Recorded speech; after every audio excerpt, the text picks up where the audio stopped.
Hey everyone, there seems to be some lies that have spread around the community about the developers deleting dislikes. Some people have accused them of doing this because, well, they can't handle the feedback. But is it true? No, it appears that's not the case, and I'll show you the proof right now. First, we have a Reddit post claiming that Arrowhead went out of their way to remove the dislikes because they didn't like the feedback. As you can see at the very bottom, this post received 1,000 upvotes, and you can also see a tag at the very top that is labeled misinfo. So with that being said, let's start off with this post, where a player claimed that Arrowhead had deleted their reactions.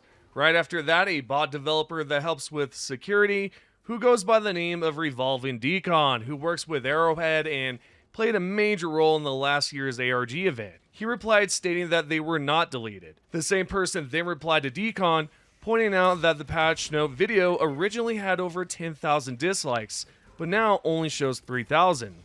The conversation ended when Decon replied one more time and wrote, "That's on Discord's end, not ours. I have access to all of our logs. We've never wiped a message. If you compare images, the order of reactions is the same. It's very unlikely the exact order would be recreated when people add emotes instantly." Now, during this time, some members in the Glitch Unlimited Discord told me that Helldivers 2 server had an exclamation mark above it. It turned out this was true, and many other servers I was in had the same icon. To provide further proof, Discord had explained at the time that there were some issues popping up and that they would resolve it soon, and they eventually did. The same day, just 2 hours later, they fixed all the Discord issues, but it also delayed and messed with a lot of reactions. It messed with a lot of bots, not just in Helldivers 2, but across other servers too. So with that, I hope this explains everything and that you now understand what really happened during that time. Okay, putting that conversation aside, we have a new comment from Arrowhead Senior Artist that gives us more details on the decal topic we covered yesterday. If you missed it, I recommend checking it out after this video. There was a decal issue that was recently resolved, and Team Lando confirmed the fix. He also gave us more context by writing, "Hey Glitch, Team Lando here. I don't get the confusion around my reply to that thread on Reddit. I replied that I had done what I said I would do months ago. That I fixed the bug on all other vehicles except for the exosuit, which was not a bug for a performance issue. But I called it CW in my post. That's short for Combat Walker. That's what we called it internally. It is an old WIP or WIP stage name. I'll call it WIP or WIP. You get what I'm saying, guys. Anyways, he continued on to say, the decals are back on the Hellpod, the FRV, the shuttle, and all the others, I believe. The strange part is, the gamers are saying, I said I would fix the skull and the exosuit ASAP as well, which I never said I could. One need only reread that original post to see that. Just wanted to set the record straight there, man. Appreciate your videos." That's awesome, and big shout out to him for taking the time to comment that. And after he posted that, I replied about the exosuits and how they still don't have them. And he replied back and said, "Yep, those are harder to fix because of how the model was built. I built it way back, so it's my fault, so to speak. But we'll see what we can do." Well, there you go. We have a direct response from him on the topic. Sure, it's not the most pressing issue in Helldivers 2 right now, but I know a lot of you really want that red skull back on your mechs, and yeah, that's exactly why I wanted to keep you updated on this and let you know what's going on. Oh yeah, and quickly for a second here, if you guys can do me a favor, tap the thumbs up and subscribe to the channel if you're not subscribed already. But yeah, let's continue on talking. Up next, let's talk about a bug that has resurfaced, or rather one that wasn't properly fixed. The developers said they resolved this issue right here in patch 6.2.2, which dropped last Tuesday on April 28th. You can see where they mentioned the artillery shell fix.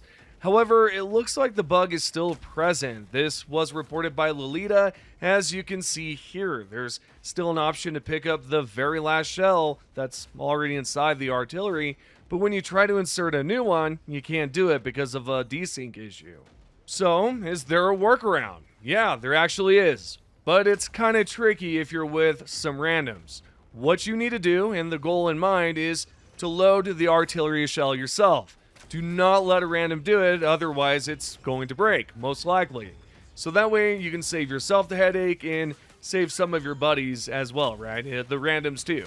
Continuing on, there's an interview that was done by Main Quest, and he was able to interview one of the producers over at Arrowhead. Well, one that used to work there but no longer does. And they talked about, what Sony wanted from them and talked a little bit about, how the conversations went on. So tune into this.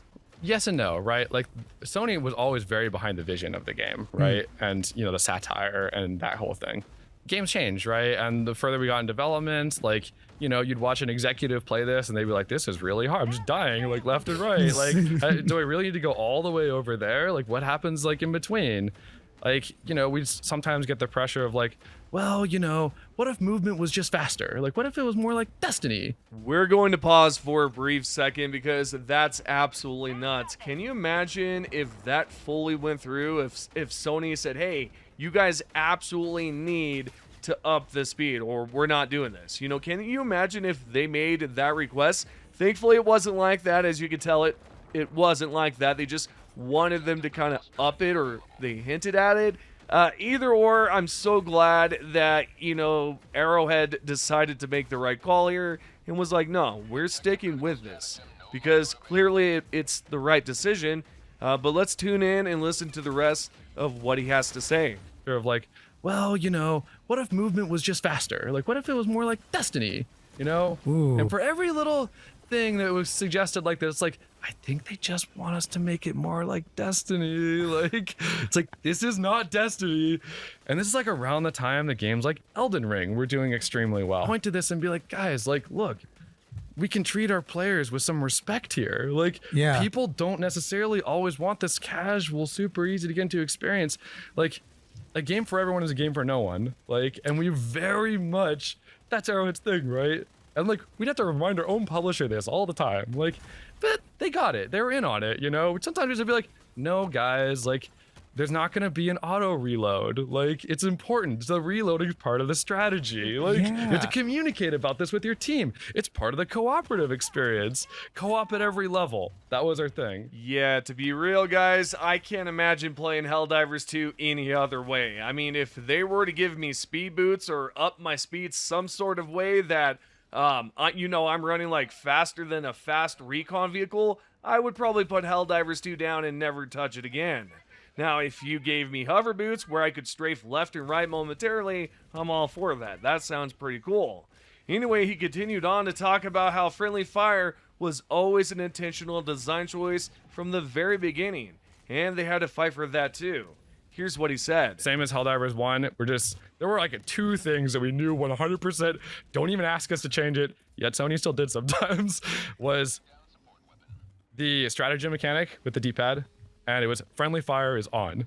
Like, and like we design around that stuff. Like, this has to be a believable game. Yeah. And this was Arrowhead's big thing, right? It's not about realism, it's about believability. That's one of their temples. And we really, really had to hold our ground on this. Can you imagine that if Helldivers 2 had no friendly fire and the speed was up?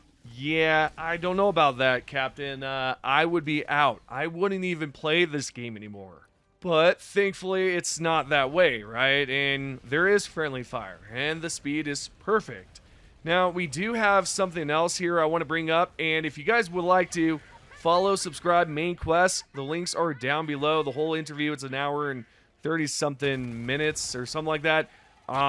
Links will be there. But he continued on to talk about how they had to shrink down the map. From when it was first made, we first got the generation, then we're like, okay, cool.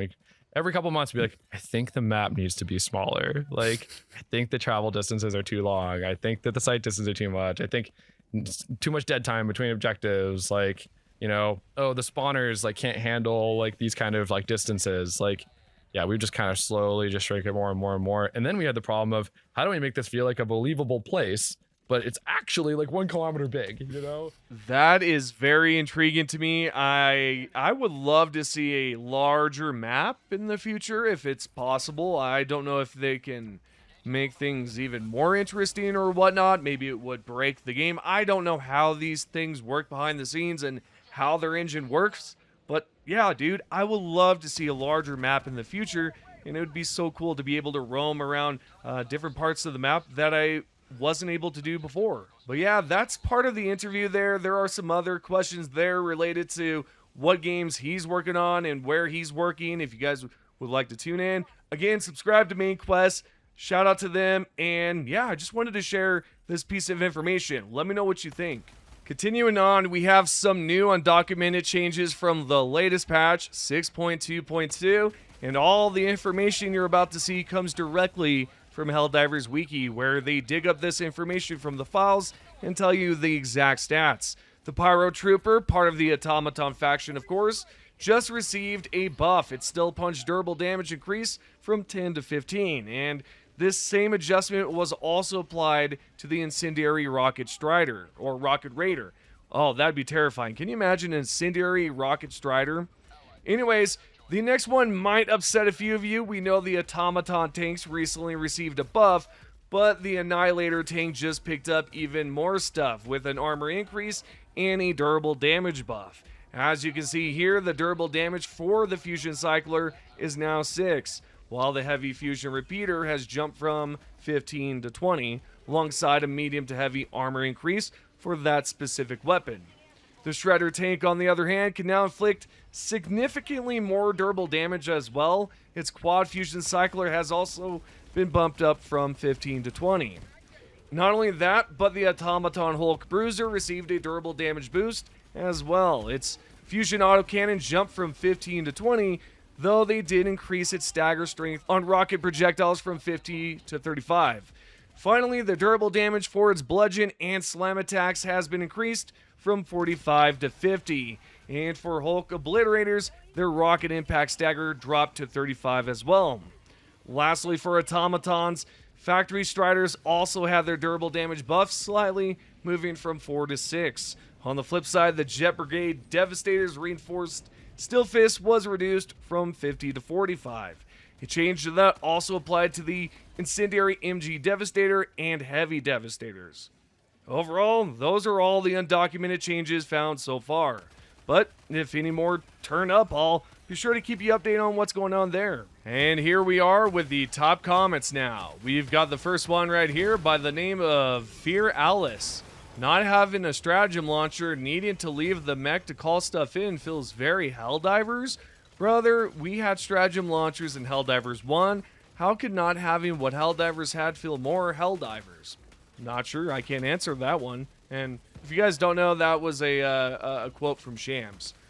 Right here we have Mr. Lurax, if I'm pronouncing that right. You said, hope they revert the durability to before Cyberstate Invasion. Imagine how awesome the Bastion would play in the mechs. It would be actually pretty cool. And, you know, when are we going to invade again? Who knows? I hope very soon. We gotta win, guys. The third and final top comment is by Tech Hope that said, easy fix. Just make a new type of Hive Guard like Elite Hive Guard. Personally, I would rather just not even have another enemy variant. I want a new enemy, to be honest. But those are the top comments. Thank you to everyone that supports the channel. If you can, tap the thumbs up, subscribe, and turn on notifications. I'll see you guys in the next one.